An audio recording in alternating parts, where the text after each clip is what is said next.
For social media, I think a lot of people feel like, oh, it's very glamorous, we don't do anything, we just like take photo every day.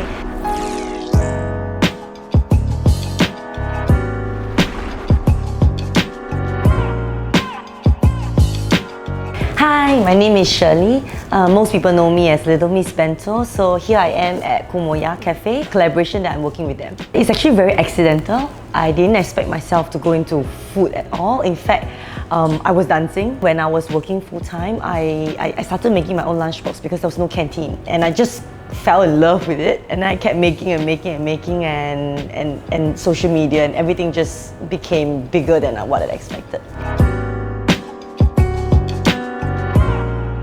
I take a lot of references from trendy characters. I think it's important because I personally like them.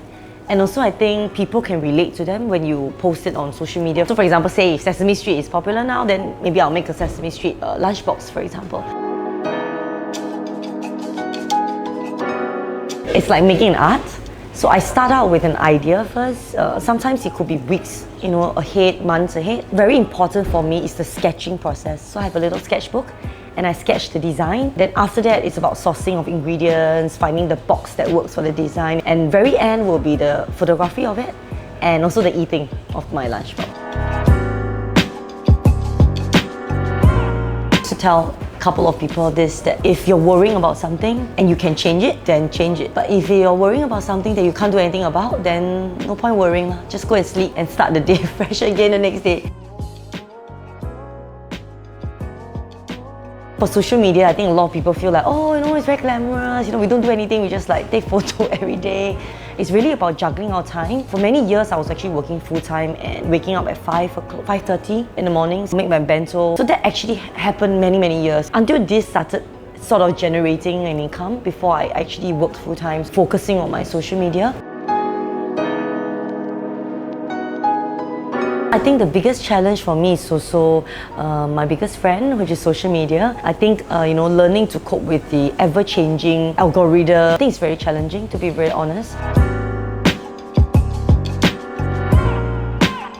I think fame is really not something that I started out wanting to do or wanting to get. I would say I'm pretty happy where I am. I'm contented in the fact that I can do what I like. I think more importantly is to not get all this fame into our head. It's important to just focus on what we are good at and continue doing what we love. I think that's more important than thinking about how successful I am.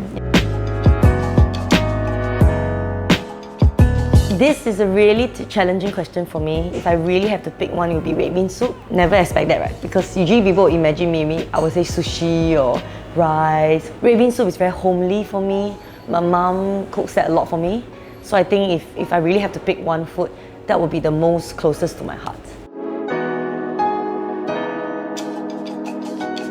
So first of all, I think is to remember that it's not about one night fame. It's about having a product in that sense that can sustain you, for months and years to come. That you are focusing on quality content rather than just viral content, especially for social media.